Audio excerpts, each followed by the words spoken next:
Okay, well, we are going to start a new class. This class will be on the Mahayana Buddhism. And tonight I just wanted to do a sort of general introduction to Mahayana.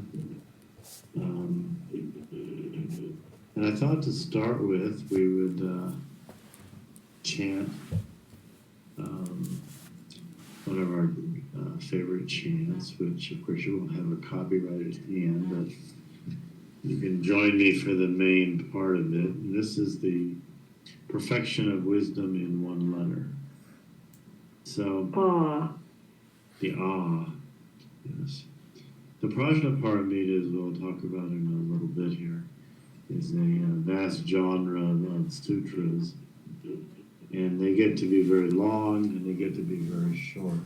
And this one is the shortest because it's the perfection of wisdom in one letter. And of course, the letter Ah has a special significance in Dzogchen because it's the sound and the symbol of the primordial reality, the ultimate, the Dzogchen, suchness, radiant space awareness. So all of that is comes alive when we chant the Ah. So that is why it's the perfection of wisdom in one letter, because it directly connects you with ultimate Dharmakaya, Buddha reality. So that said, I will read it, and when we get to the and this will be long ahs. I'm going to do for 7 long ahs, and then we'll finish it up.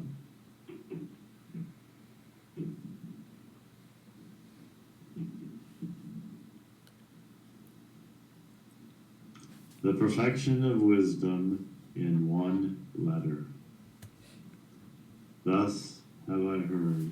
The Lord dwelled at Rajagriha on Vulture Peak, together with a large congregation of monks, with 1,250 monks, with many hundreds of thousands of Bhutas and Kodis and Bodhisattvas.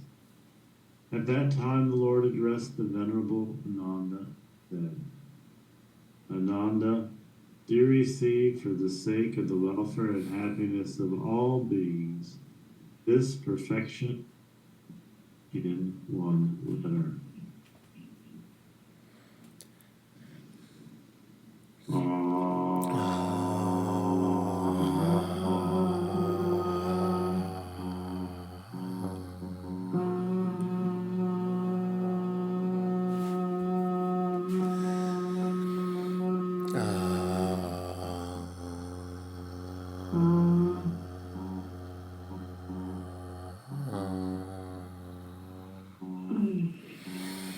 Thank you, Kat.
Thus spoke the Lord.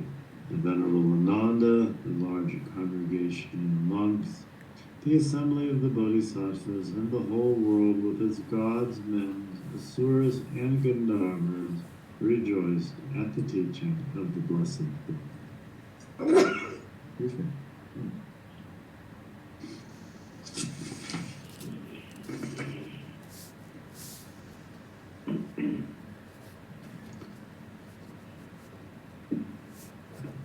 So the Mahayana,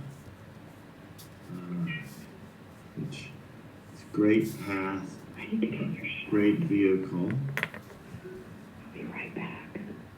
is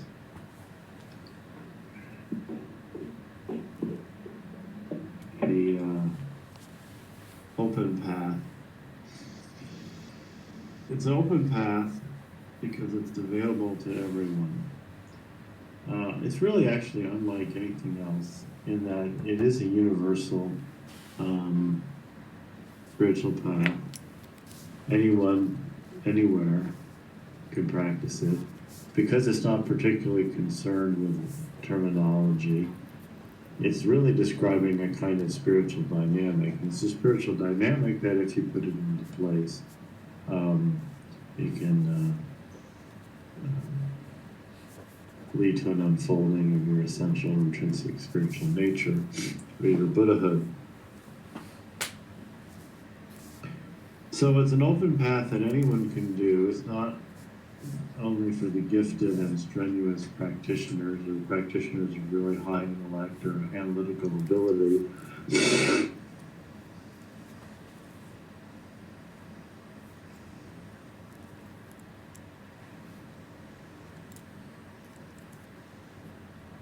It's also, with respect to the Buddhist tradition, an essential path or a direct path. We spent a year studying the Abhidharma, and the Abhidharma is a brilliant psychological, descriptive portrayal of human nature, and both in its samsaric and its enlightened ways. But from the point of view of Mahayana, the Abhidharma gives us more than we need to know. That in order to be effective, enlightened Buddhas in the world, we need a more direct path than a strenuous, analytical and reflective undertakings as are typical of the Abhidharma approach. It's not so much a matter of how much doctrine you can absorb and understand and dissect, but it's a question of, for the Mahayana, the path begins with the idea of an awakened heart. So the emphasis shifts from analytical ability to an awakened heart. And that is the beginning of the Mahayana. An awakened heart is a Sanskrit term for that is bodhicitta. An awakened heart is that point in the spiritual practice where somebody really opens up. And they open up in a way that they feel kind of an overwhelming gratitude or grace or love of the world, of the universe, of others, a kind of openness or oneness with the world, with everything, kind of complete kind of peace or contentment, a kind of joy or bliss. All of these are symptomatic of an awakened heart. But the idea here is this openness on our part, that we just really open up completely in a way that we really feel we wish the best for everyone. We really have a feel of genuine love and affection for all of life. So that uh, emphasis on the awakened heart is that's the door to the Mahayana. If you have an awakened heart, if you have a heart that's full of warmth and benevolence towards everyone, then this is a path that will be very quick and direct and will work and will quickly lead to much happiness and merit and virtue and so forth. If you don't have a heart that's open, then it's not a really good path at all, because it's all based on having this loving heart, this heart of loving kindness, and being aware of that and using that as the recreate ourselves as kind of pure beings in the world. And we're pure beings not in the sense that we don't make mistakes and stumble and have all sorts of small emotional ups and downs, but that we're pure beings in that our heart is essentially open. That we're not trying to harm anyone. We don't wish ill on anyone. That we feel a general love for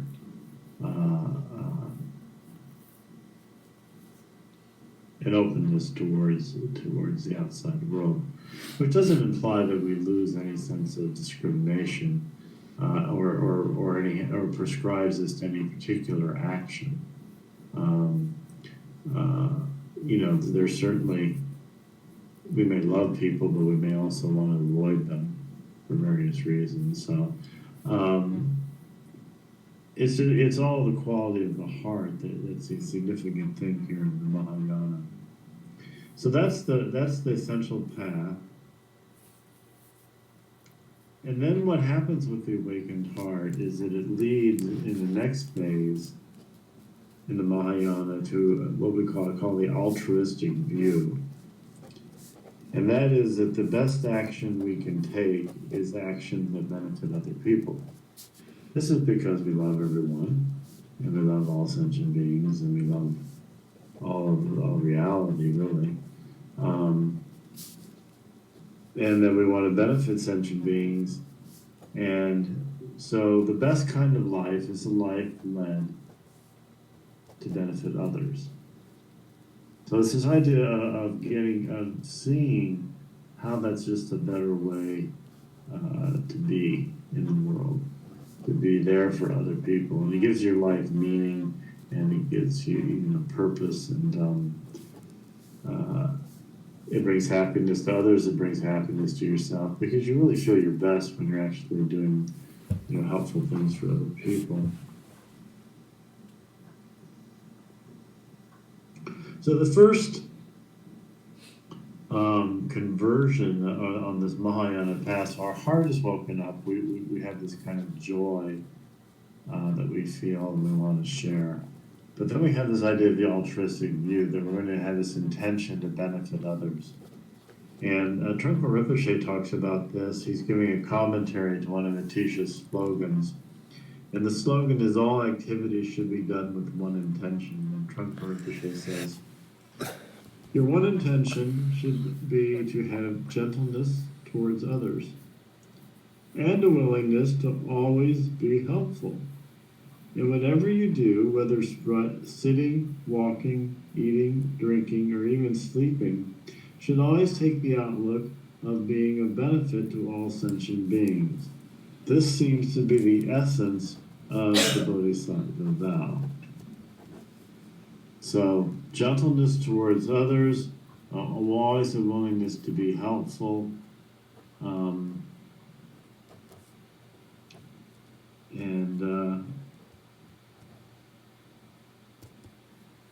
that's just sort of a basic kind of understanding that kind of lifts you up into this whole new way of being. And of course, the easiest way to get involved with altruistic activities to have children, because then whether you're willing or not, you have no choice but to be altruistic, and you have to put the little beasts above yourself and everything. So that was fairly easy once one has children to have that kind of altruistic view. In fact, it's the only way you really can be married and raise children or be any kind of relationship if you have an altruistic view. If you go into relationships with the idea that you're going to get more out of it than you're putting in, this will never happen, or will not be a happy situation. So it's always better to be doing things that benefit others, and that's the enlightened understanding of the Mahayana. So the altruistic view is followed then as a third element here. We have awakened heart, we have an altruistic view, and that's followed by altruistic activity. So we intend to benefit other people. So how are we going to benefit other people? We're going to benefit them in different ways. We're going to benefit them with generosity. So we help people with our time, with our energy. We help different kinds of causes and so forth and so on. We are supportive of other people and nourishing of other people in different ways. So there's a kind of a generosity is very important. It's a kind of the giving of ourselves in different ways, the forms that takes. Then there's the altruistic activity of basically setting a good example by being a disciplined and wholesome, virtuous person out in the world. And so that, virtue can be shown, good qualities can be shown. It's interesting that this is still generally expected on a local level, whereas on a national level, there's no longer any expectation of any kind of virtue at all, which is very sad. But at least at local level, hopefully in your world, in my world, people are generally virtuous, try to be wholesome in their public life. And the third one is to be patient. If you're going to be involved in helping other sentient beings, it requires a tremendous amount of patience, just like raising children or taking care of cranky old people or whatever it is we're engaged in, working with cranky customers, cranky coworkers, cranky spouses, cranky yourself. All that crankiness in the world has to be, one has to be patient. And then the fourth element of altruistic activity is to be engaged. This would be the paramita of effort. But here I would say the effort is to be engaged in the world, and engaged with other people, engaged relationally in the world. You can't benefit people if you're not engaged with people.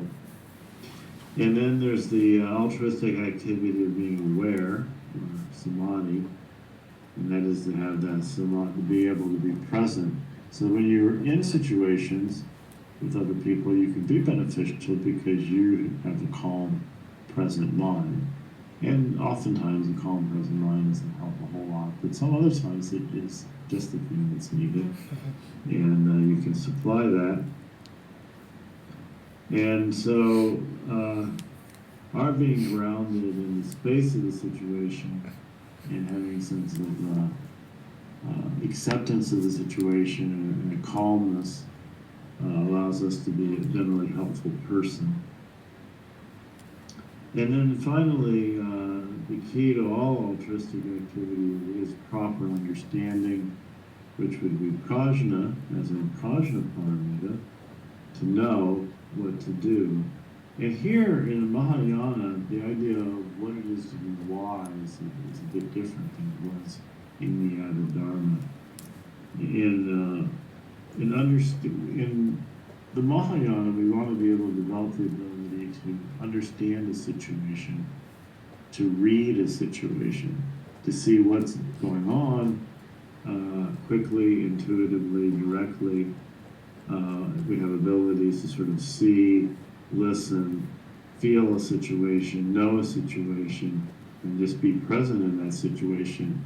In other words, all the skandhas, those, each have their kind of transformed role in helping us feel out a situation. And that understanding of what's going on drives all the other activities. So they say that prajna directs the other paramitas, that understanding through being able to read reality directly determines how we are aware, how we are engaged in the world, how we are patient, or whether we're patient, whether that's important or not, how we're virtuous, and whether and how that gets applied. So the whole general application of all virtuous qualities is directed by the ability to understand the situation. Because if you don't understand the situation, it doesn't matter how wonderful and nice person you are, you're just going to make it worse because you're not in sync with the reality of that moment. So that's why prajna paramita, the paramita of direct seeing, direct insight into things, becomes like a real essential quality that distinguishes your ability to be an effective altruistic agent in the world. Now, of course, in Buddhism we have a word for what altruistic agent in the world, and that's called bodhisattva. And what a bodhisattva does, which is the next level here, is that he's going to, through all this altruistic view, through all this altruistic activity involving the 6 paramitas, is going to develop skillful means and compassion. It is actually going to bring together skillful means and compassion. And when you bring those two together, your skillful means is because you practice these paramitas. You're skillful because you have some, you know how to be generous, you know how to be virtuous, you know how to be patient, you know how to engage, you know how to be aware, and you know how to understand and read a situation. So that makes you skillful, and that's skillful means. And that, combined with a loving heart, which is compassion, makes you intelligent. Your heart is now an educated heart. It's an intelligent heart. It's a seasoned heart. It's not just awakened, but it's trained, intelligent, seasoned, matured. It's not just gushing all over the place. It's focused and can direct things properly and be, truly beneficial being.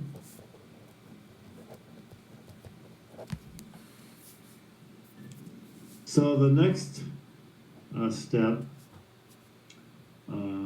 which I think is number, let's see, 1, 2, 3.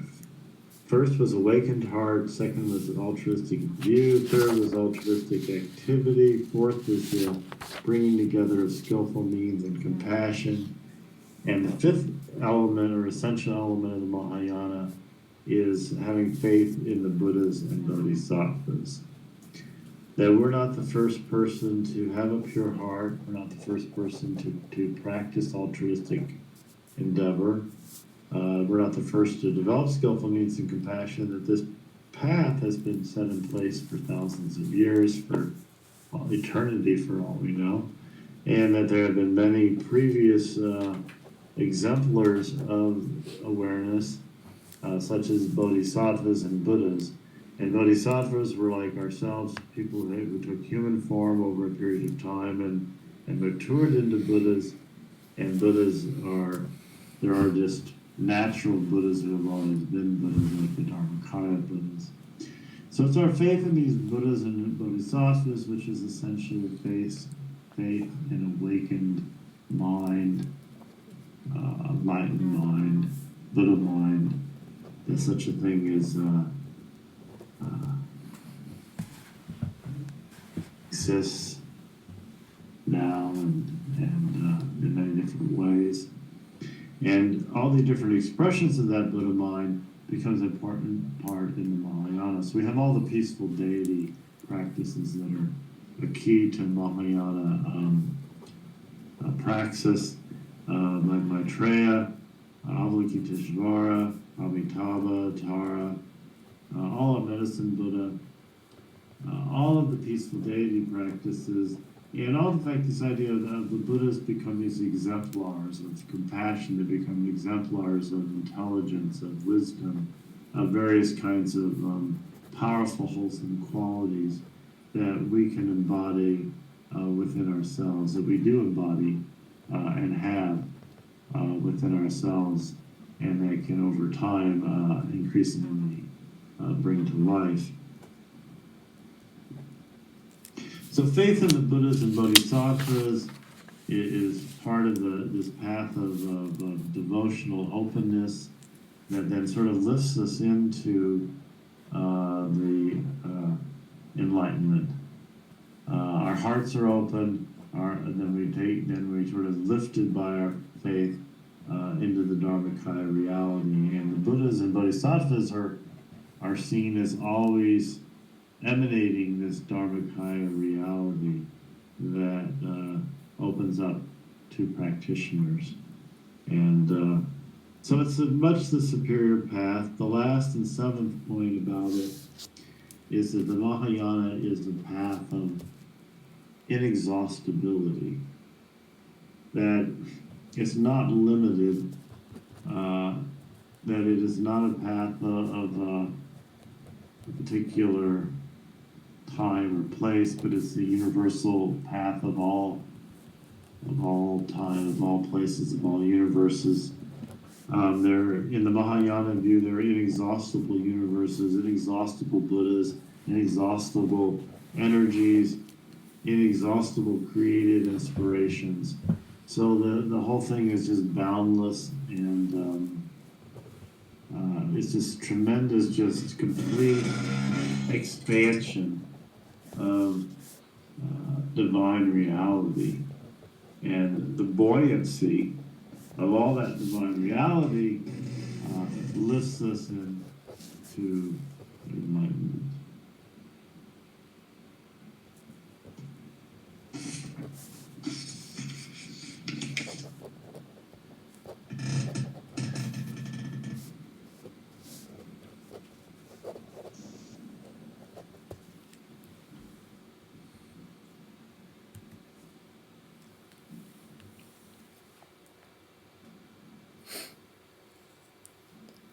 So that's the brief introduction to this Mahayana, what makes it distinct as path. I had the good fortune of being introduced to it very early in life, and embraced it very early, and I just think it's just wonderful. It's the best of all spiritual paths. There's really no other kind of, I don't consider anything other than Mahayana Buddhism to be a spiritual path. I mean, you might have certain kinds of skills that you develop, or techniques that you develop, or qualities you develop, but I mean, the selflessness that underlies the Mahayana, the egolessness, and that complete openness to everything, that is what it is to be spiritual, and without that, one's just stuck in one sort of subjective fantasy or another. Only that surrender of the self lifts us into a truly real world.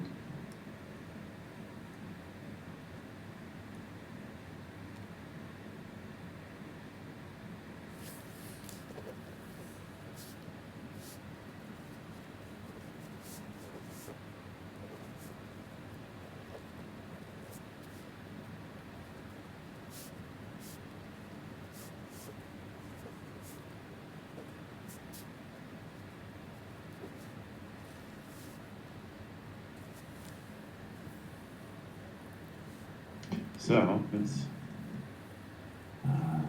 are there any questions or?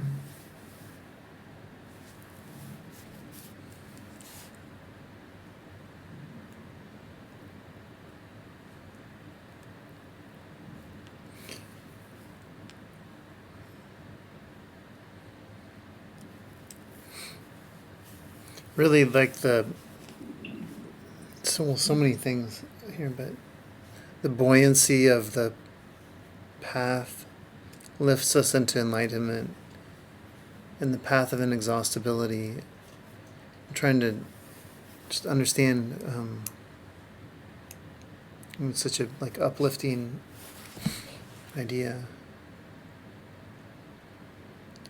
Is it just that it's so inexhaustible that it overwhelms all the negative tendencies within us, or just the embrace of the vision and the faith in the Buddhas and Bodhisattvas? Well, the inexhaustibility has several benefits. I mean, you could say it overwhelms our pettiness. So often religion becomes people get very bound in by denominations and protocol, and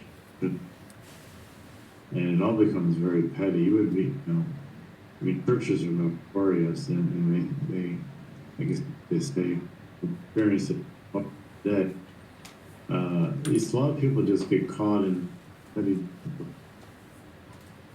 That's not Mahayana. Mahayana is like smash it. It's all forms of petty thought, all small thought, all forms of cocooning, trying to wall yourself in. It's anti-tribalism. Tribalism, which is almost the dominant form of religion today, is all about walling yourself in and then lobbing. It's like the gaze over the wall at others. But it has nothing to do with spirituality at all. It's just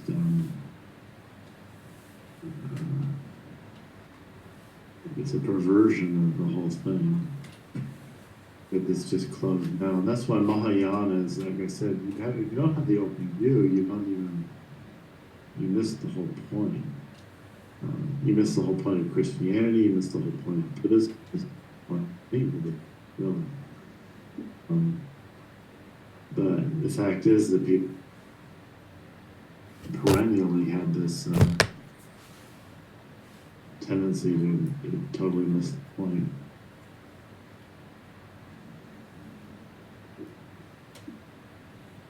And so Mahayana seeks to overcome that problem by simplifying to being fret, and creating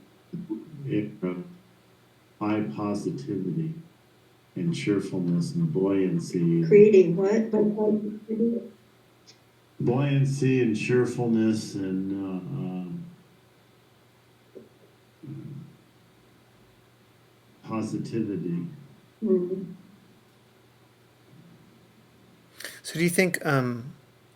So I feel like one reason why Christianity and Buddhism and other people miss the point on these is because it's particularly Christianity. It was co-opted by like Roman Empire or government or some political thing, and tribalism, yeah. And do you think like the heart of do you think Mahayana in theory and in practice, there's no hierarchy that kind of takes that out of the equation, or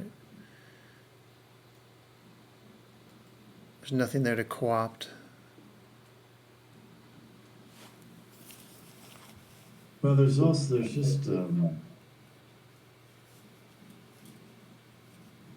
there's a selfish pettiness, human nature, of closedness.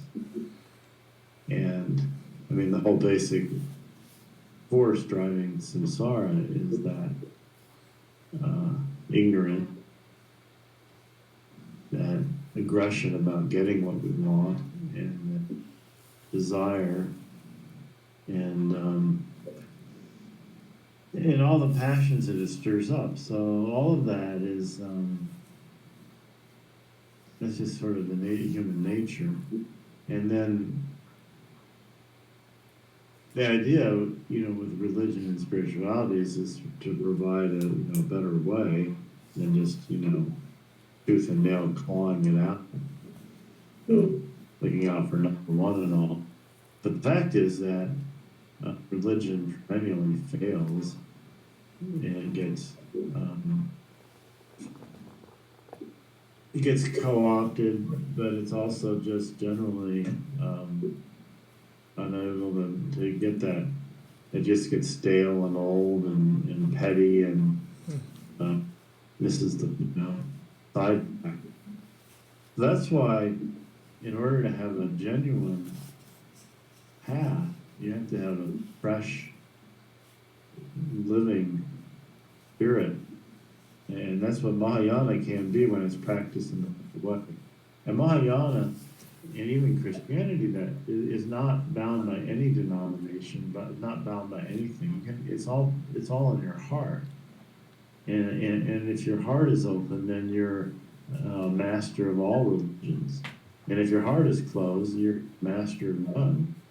And no matter what you've done or affiliated yourself with or bought into, but it's all in your heart. And that's what creates a spiritual path: surrendering, opening your heart, and that brings to play all these powers, which in Buddhism we refer to as Buddhism, powers that can help lift you in that path. And the beauty of the Mahayana is it's all pulling you through positivity. It's a very, it's like not so much stress on getting rid of all your, minutely examining your defects like you might in Abhidharma world or even in some Christian world. But it's much more focused on the positive side, trying to your better nature is just through inspiration, be that better person, that Buddha that within you. So is opening the heart can you do it in a way that it'll never close again, or is this just a drift where it opens and closes and opens more? It's more open than not most of the time, and gradually better and better. Or is there some way to break it apart and leave it apart?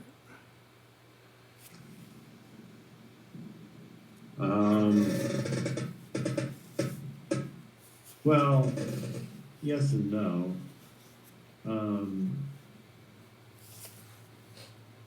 Having an altruistic attitude and engaging in altruistic activity is a path of opening the heart more and more. It's sort of like when you have children, when you're dealing with a baby, you have to really stretch yourself into this new reality, and you have to open to that. But then they become toddlers, so you have to open up to that, and then they become, a mad toddler, and you have to open up to that, and then they become obnoxious little kid for a long time, and you have to open up to that. Then they become a rude teenager, and you have to open up to that, and they become a confused semi-adult person, and it goes on and on. So it's not like you have to, so all the time you're opening and opening and opening and opening, and then finally you got to open up to death and old age and sickness, and it's like it's all about opening. But because we see that, we glued ourselves into that early on. We have some advantage. We don't have to be dragged through it. You know what I mean? Yeah. Particularly the last one. That's the problem with death. Is these people aren't open to death. And the only way you're going to be open to death is if you've died 1,000 times before you ever die, or 10,000 times, or 100,000 times. Then you're ready. Then it's just one more time. It's no big deal. But if you're closed up and you've held yourself back and you're not going to let, you hold on to that core there, then you got to get pulled at the end. It's like death has to be like a dentist with a pair of rusty pliers and pull your out of you. It's ugly. doesn't sound good.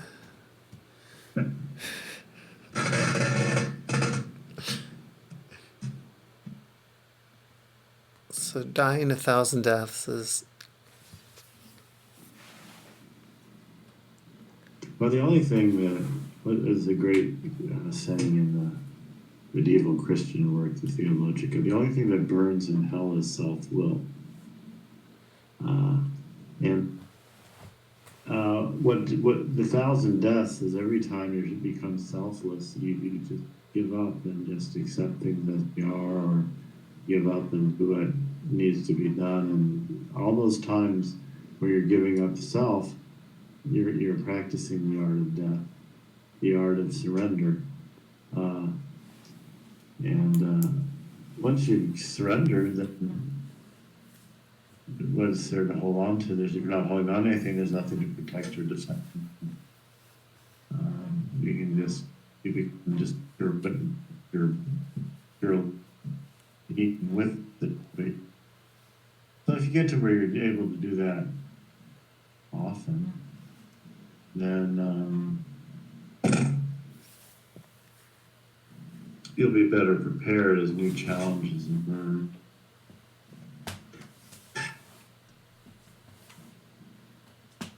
We say that again. It cut out quite a bit. I missed. If you're able to do what? If you're able, because my open and accept things. Open and acceptance. Thank you. Drop the mind. Just be present.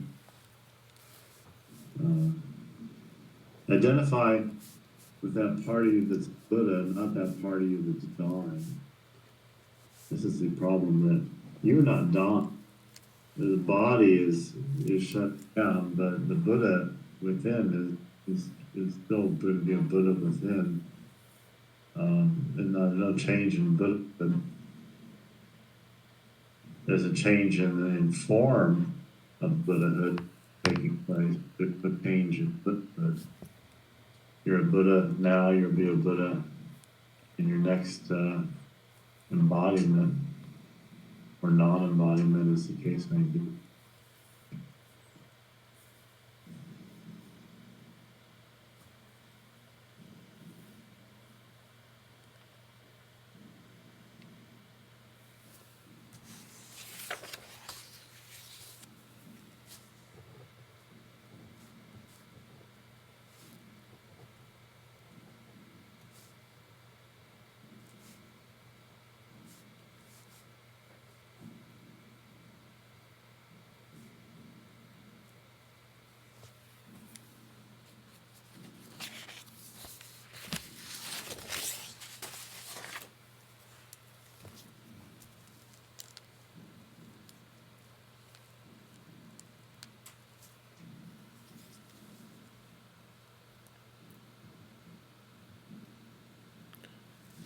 So these six you started by saying the first one was the first conversion, or the 6 factors or 6 characters. That's the 7 elements. 7 elements. Oh, I only got Awaken, altruistic view, altruistic activity, which includes the skillful means and compassion, faith in the Buddhas and Bodhisattvas, and inexhaustibility.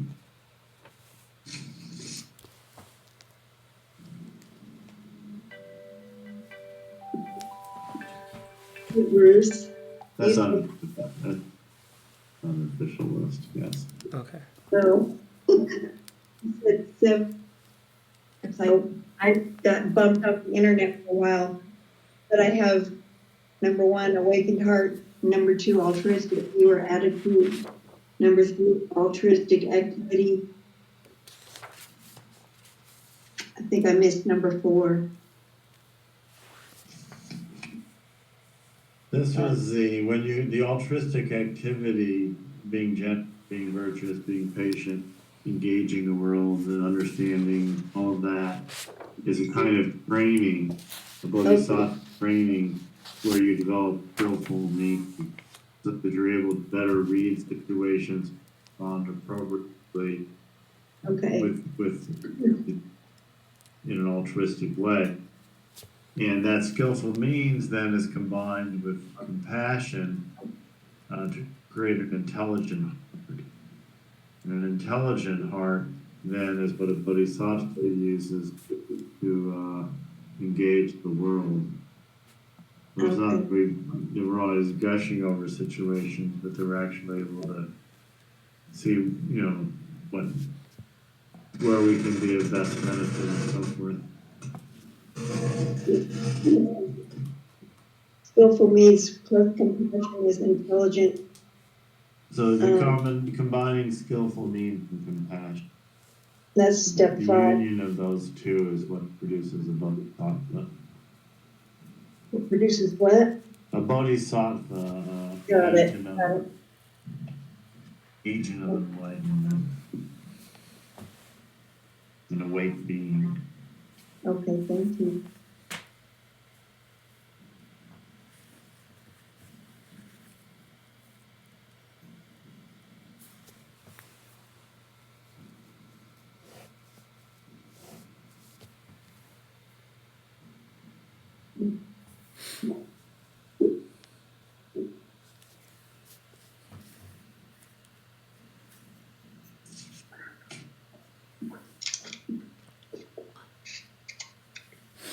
I've heard that die before you die from my Sufi teacher too.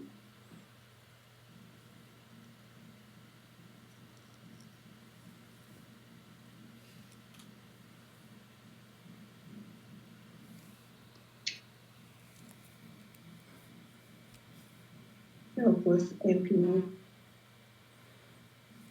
It's a big idea in alchemy. Hmm.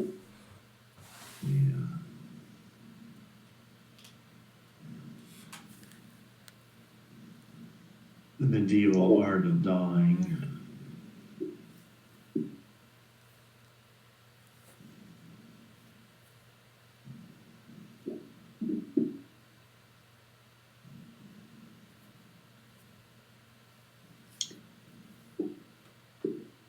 Well, you have no more questions. This is just the start of, we'll be talking about Mahayana for some time. Part of the inexhaustibility of the Mahayana is the inexhaustibility of the literature about them. Some of you have been up in my attic. We spent a year on the Buddhism, and that is one shelf, not that many books I have on foundational Buddhism. I have 20 shelf books on Mahayana.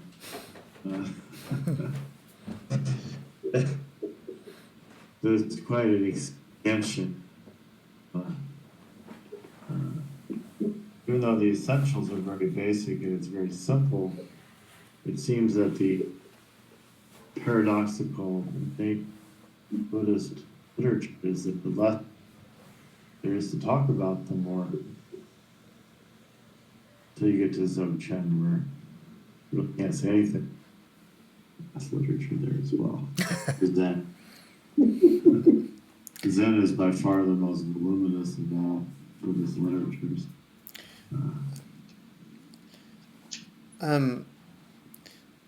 Is there a particular text or a few particular texts that would be kind of what we should ground ourselves in, like Trungpa Rinpoche's second volume or something like that? I did look at that as a reference. I don't know how much I'll be delving into that type of presentation, although that is a good background on the way. Yeah. I'm probably going to go more by looking at text. And so we're going to look at the Prajnaparamita literature. Many books could have a Prajnaparamitas, and I always go for primary text, so translations of the original stuff. Okay. Kanza who translated a lot of Prajnaparamita texts. My favorite book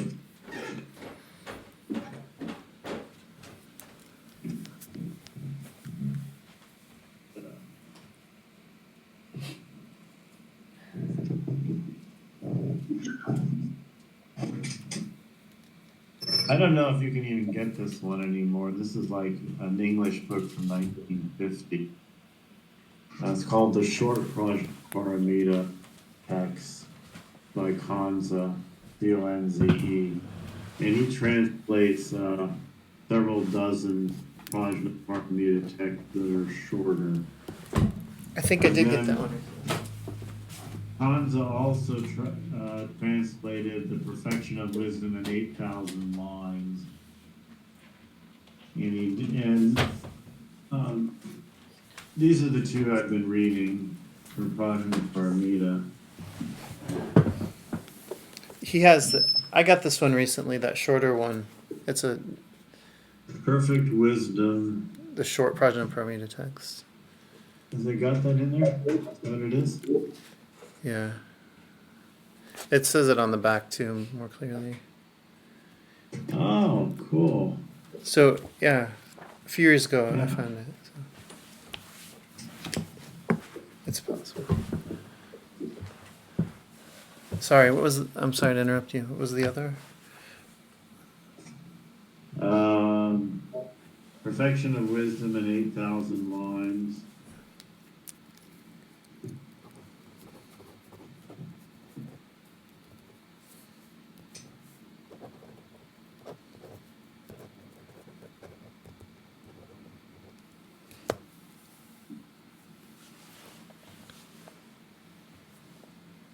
Is there a translation? I should Prajna means what again? That wisdom? Edward Konze, Konze. I think both of them. I haven't.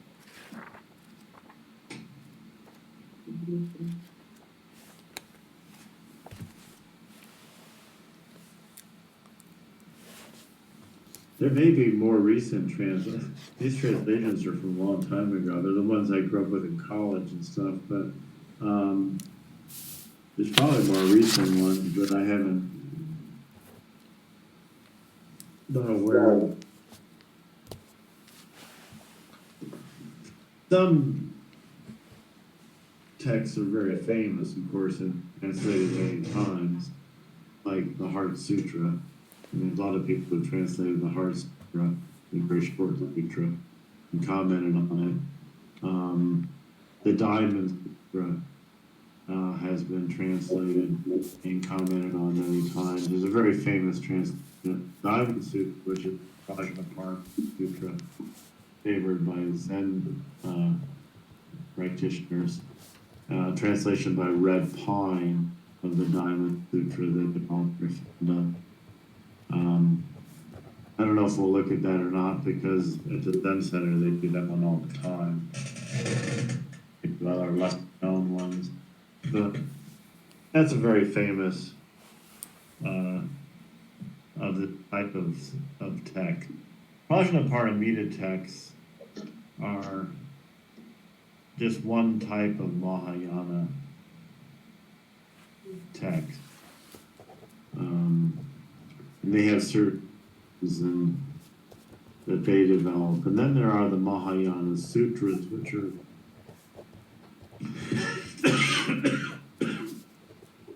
much broader often and have all kinds of different themes, additional themes that they go into, like the Lotus Sutra, or the Lankavatara Sutra, or the Avasamtaka Sutra, or, on and on and on. There are hundreds of Mahayana Sutras. And then there are hundreds of treatises, just things, individual works written by people that aren't put in the Buddha's mouth, that are just the different masters at different times wrote treatises on Mahayana, such as Vasubandhu, Asanga, Nagarjuna, Swansong, Kukai. I mean, there's a whole list of Buddhist masters who wrote works of Mahayana literature, and commentaries on these works, and commentaries on the sutra, commentaries on the Prajnaparamita. Yeah. So all of that makes for an enormous literature. But we'll be, about it. There's things of fine endurance.